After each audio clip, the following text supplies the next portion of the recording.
Hello viewers, welcome to peace life channel. இன்றைக்கி வந்து mutton biryani ரொம்ப சூப்பராக டேஸ்டியாக ஒரு 2லேருந்து 3 பேர் சாப்பிட்ற அளவுக்கு குக்கரில் தேங்காய் பால் சேர்த்து ரொம்ப சுவையாக செய்ய போகிறோம். எப்படி செய்யுதுன்னு பார்க்கலாம். அதுக்கு வந்து நான் 350 கிராம் மட்டன் எடுத்திருந்தேன். அது வந்து நல்லா 3-4 தடவை கழுவி சுத்தம் பண்ணிவிட்டு குக்கரில் சேர்த்துக்கலாம். அதோட இப்போ வந்து 1/2 டீஸ்பூன் மஞ்சள்தூள், 1/2 teaspoon pure chilli, 1/2 teaspoon salt சேர்த்துக்கிறேன்.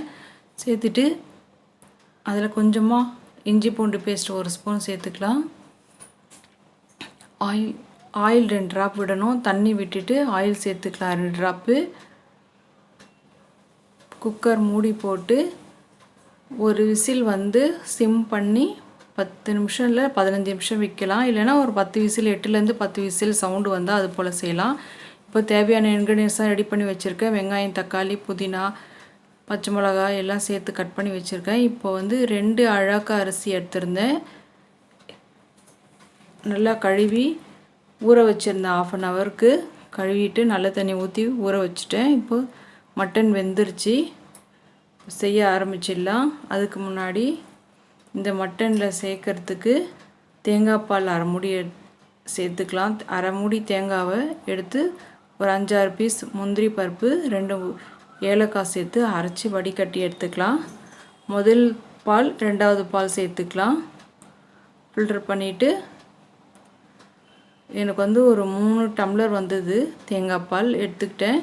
இப்போ அதே குக்கரை கழுவிட்டு செய்ய ஆரம்பிச்சிடலாம். கொஞ்சமாக ஆயில் விட்டுட்டு கொஞ்சம் நெய் சேர்த்துக்கிறேன். இந்த நெய் வந்து நீங்கள் இறக்கிட்ட பிறகு கூட மேலுக்கு சேர்த்துக்கலாம். பிரியாணி மேலே நான் முன்னாடியே சேர்த்துட்டேன். பட்டை, லவங்கம், ஏலக்காய், அன்னாசிப்பூ இதெல்லாம் போட்டு பொரிஞ்ச பிறகு வெங்காயம் 2 நீளமாக கட் பண்ணி வச்சுருக்கிறேன்.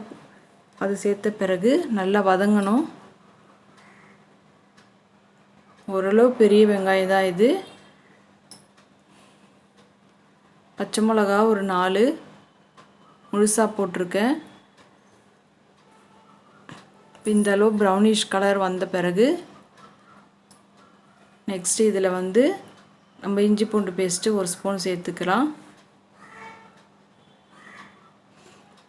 இது வதங்கினதுக்கப்புறமா தக்காளி 2 பெரிய தக்காளி கட் பண்ணி வச்சுருந்தேன். நீட்டாக கட் பண்ணி வச்சுருக்கேன். அதையும் சேர்த்துக்கலாம்.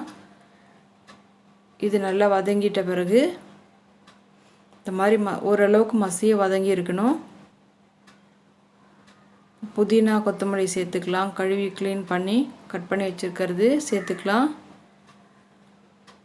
நல்லா அலசிட்டு தண்ணி எடுத்து போடணும்.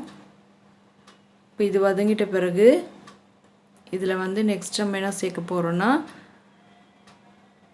Biryani masala, pure chilli, Kashmiri red chilli எல்லாமே 1/2 டீஸ்பூன் சேர்த்துருக்கேன். இது நல்லா வதங்கிட்ட பிறகு நல்லா ஓரளவு எண்ணெய் பிரிஞ்சு வரட்டும். லைம் ஆஃப் சேர்த்துக்கிறேன். நீங்கள் 1 கிலோ பிரியாணி செய்கிறதா இருந்தீங்கன்னா இதே டபுள் பண்ணிக்கலாம். அளவை ஒரு எலுமிச்சைப்பழம் முழுசாக சேர்க்கணும். நான் 1/2 தான் சேர்த்துருக்கேன். இப்போ தயிர் கொஞ்சம் 2 ஸ்பூன் சேர்த்துக்கலாம். தயிர் நல்லா கலந்து கொடுத்து வதங்கிட்ட பிறகு இப்போ நெக்ஸ்ட்டு வந்து இதில் இந்த மாதிரி எண்ணெய் பிரிஞ்சு வர ஸ்டேஜில் மட்டன் வேக வச்ச தண்ணி சேர்த்துக்கலாம். தேங்காய் பால் நெக்ஸ்ட்டு அதையும் சேர்த்துக்கலாம். இப்போ வந்து 1 டம்ளர் மட்டன் வேக வச்ச தண்ணி, 3 டம்ளர் தேங்காய் பால் நான் எடுத்துருக்க ரேஷியோ. மட்டன் வேக வச்சிருந்ததையும் சேர்த்துக்கிட்டேன் இதோட. இப்போ சால்ட்டு செக் பண்ணிவிட்டு நல்லா கொதி வரணும். சலசல நல்லா கொதி வர ஸ்டேஜில் சால்ட்டு செக் பண்ணிவிட்டு அரிசி சேர்க்கணும்.